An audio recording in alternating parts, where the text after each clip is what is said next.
چې هغه خلکو له چې سوره اخلاص ولا نه ورځي، هغه خلکو له چې سوره فاتحه ولا نه ورځي، او یا کاله داسې په هغه پاکستان حکومت کوي کم پاکستان چې د اسلام او د قرآن و سنت او د نظام مصطفی دپاره حاصل شوی دی. دا د سینټ د الیکشنو شو، او د سینټ په دې الیکشن کې تاسو ته علم دی په ټي وي باندې هم تفسیري کېږي، په اخباراتو کې هم تفسیري کېږي. څوک وایي هارس ټریډنګ پکې وشو، څوک وایي ډنکی ټریډنګ پکې وشو، څوک وایي منکی ټریډنګ پکې وشو، څوک وایي اسونه چا اخیستل او خرڅول، څوک وایي غره چا اخیستل او خرڅول، او څوک وایي شادوګان چا اخیستل او خرڅول. منډی و منډی هر ممبر ځان پیش کړی او ځان یې د بولۍ دپاره وړاندې کړی او مختلفو خلکو چې د سینټ الیکشن کو نو هغوی د هغوی بولي لګوله. دا ممبران دي رونو، دا 124 ممبرانو باندې مشتمل صوبایي اسمبلی ده.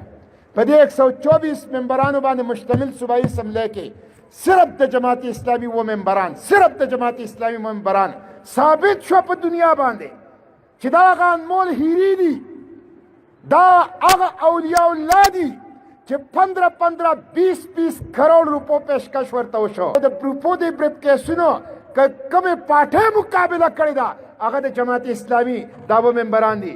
او دا محمد علی کوهستانی چیف آف کوهستان سے دیکھو راشه، محمد علی سے دیکھو راشه،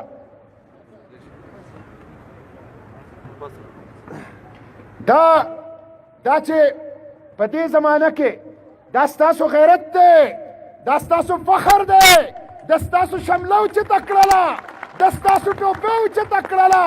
په دې زمانه کې چې 20 کروڑ روپو ته او هر قسمه لالچ ته هغه غریب خلک، زما ایم پی ای خدا سے غریب خلک دی چې کم ایم پی ای سره ګاډی شته نو د ګاډي تیل ورسره نشته دی، او اکثرو سره خو خپل ګاډي نشته دی، قرضې علي او په دې غرونو کې ګرځي او دې پېښور ته ځي.